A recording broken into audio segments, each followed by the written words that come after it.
we've been now joined by our race winner of the Jockey 250 here at Road America, Chase Elliott, driver of the number 9 Napa Auto Parts Chevrolet for Hendrick Motorsports. Congratulations, Chase. Thanks. On the victory. Before we get started, one quick stat. This is Chase Elliott's 7th career NASCAR Cup Series road course victory. He is now ranked solely 3rd on the NASCAR Cup Series all-time wins list for road courses, behind NASCAR Hall of Famers Jeff Gordon and Tony Stewart. It's not bad company to be in, Chase. Tell us a little bit about Road America today. Yeah, super cool. An honor to be even in at least like 4 lines below them, much less a couple. So just really, really proud of our team. And, yeah, we really kind of struggled yesterday and never got into a good rhythm, I didn't feel like, on my end. And I thought we could be a little better with the car. I made a lot of changes overnight and kind of started the day, and I thought that I liked it, I thought, but I just still wasn't in a good rhythm. About halfway, I felt like I started to kind of put things together and start minimizing some mistakes I had been making all weekend, and then started finding some pace. So yeah, after that it got fun, and I was able to get a little, get a flow going and get in rhythm, and then from there we were able to get on. We kind of got caught up from our bad starting spot, got on the same strategy as the leaders, and then from there we were able to go to work and had things going good enough to keep up and get by those guys. Okay, we're now going to go to questions for Chase. If you have a question, raise your hand. We're going to get to as many questions as we can, and we'll start in the back and then make our way up front. Sterling Price with KCOU. Chase, was there any kind of mindset reset that had to be done, especially after what happened in qualifying this morning? No, I mean, it is what it is. It's not like, it really. Yes, it wasn't good, but I mean, it's not like you don't have enough time if things are good, So, I mean, yes, it's bad. It's a bad starting spot and a lot of opportunity to tear something up or get in the back of somebody or something back there. So that's obviously not good. But at the same time, if your car's good and we made the right adjustments and all those things, I feel like 60, however many laps the race was, is plenty of time to work itself out. So fortunately, we did make the right changes, and our car was good, and we were able to move forward and have a shot. Okay, Steve, go ahead.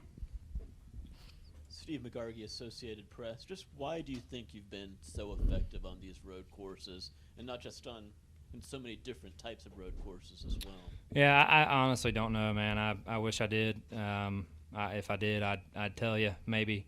But I honestly don't. I really have no idea. I really feel like it's just good cars, and our team as a whole, I mean, has been good at road courses the whole time too. I mean, Kyle won where at Sonoma, yeah. So I mean, yes, I feel like drivers are only as good as what they have to drive, and fortunately, I feel like I've got the best stuff, and just gotta make it work. Okay, additional questions for Chase?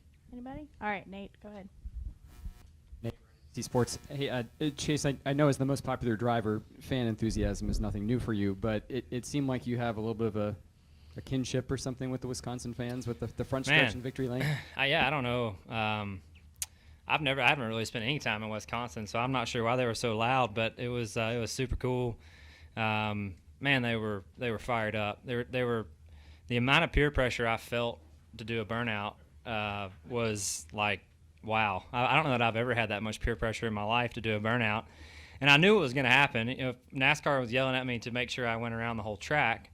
And I did a burnout in the front stretch, and I was out of tire. And I knew they were going to blow out. And I got done the interview down there. And, I mean, that place was packed. And all these people were chanting burnout at me. So I wasn't going to say no, so I did, and blew the back tires off of it, and then ran out of gas and had to have a push. It was just a timely deal, so sorry for my tardiness, but I will say and I mentioned this before, the road to that first win, the lessons learned along the way, one of them is you have to enjoy these moments. They're way too hard to get. You don't know when or if you'll ever get another one. So if the fans want a burnout, I'm going to give them a burnout, and that's just what it's going to be, and we'll take the extra time and go on down the road. Chad Knaus was in here earlier, and obviously he's a Midwesterner, but he was talking about the passion that the race fans up here have. Like you said, I mean, you're from Georgia. You probably didn't spend a lot of time in Wisconsin, but did you sense that during the course of this weekend? Did you see it today, especially? Yeah, I mean, walking around, I saw a lot of 9, hats and T-shirts and stuff. Which, yeah, it's super surprising. I mean, ran 2 Xfinity races up here. I think I ran an ARCA race in Madison. I think somewhere up here one time. But outside that, I never really spent any time up here, so I don't really feel like I've earned the right to have that kind of support in this region. But it was amazing. I was super humbled by that, and just the people in general. I mean, whether you were wearing 9 gear or not, there was just a lot of people here. I was just struck by how big a race fans we have and had here today. This place was packed. This is a massive road course, and there were literally, there were people everywhere around the course, and it's exciting, man. When we change the schedule up and go to new places, you bring energy and excitement that our series deserves to have, and I think we saw that today. Maybe you should stick around and run Slinger too. Yeah, I actually considered it, but didn't work out. You feeling a little more pressure under your own roof this year because Larson's been on fire? I mean, Bowman, light switch kind of has gone on there as well. I mean, you guys are winning so much, and for you to make a comment where you sound like Mark Martin in your 30th year, these races only come along. So, I mean, are you kind of feeling a little bit with the guys being so good under your own roof now because, that's probably your hardest competition? No, I just genuinely know how hard it is to win, and I want to enjoy them. That has nothing to do with our team. I think it's great our company's having success. It's making all of us better. It's pushing us to be better. And the men and women at HMS deserve to win. I feel like we have the best people, and most importantly, Mr. Hendrick deserves to win for all he's given to the sport and the people in it for many, many years. So he deserves to win the most, and I'm proud of that, proud to be a part of it. But no, I think my comments just come from literally it's so hard to win, and I learned that lesson firsthand in how many races I threw away on the way to that first win, and it makes you appreciate it more. I mean, bottom line, it makes you appreciate wins more and being in this position. So when the day comes that I don't appreciate it, I should probably go do something else.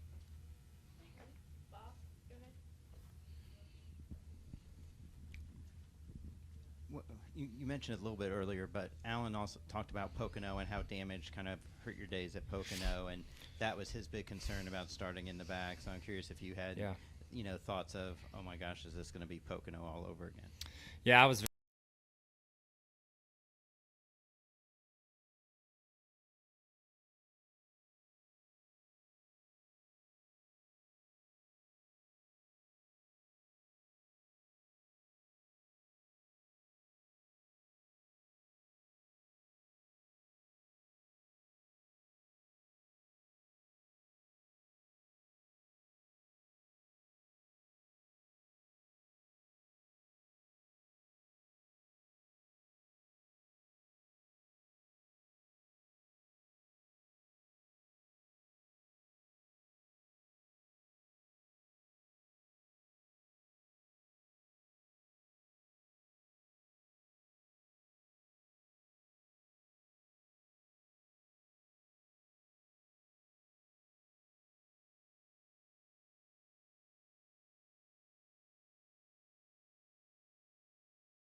to do or you don't, so we didn't.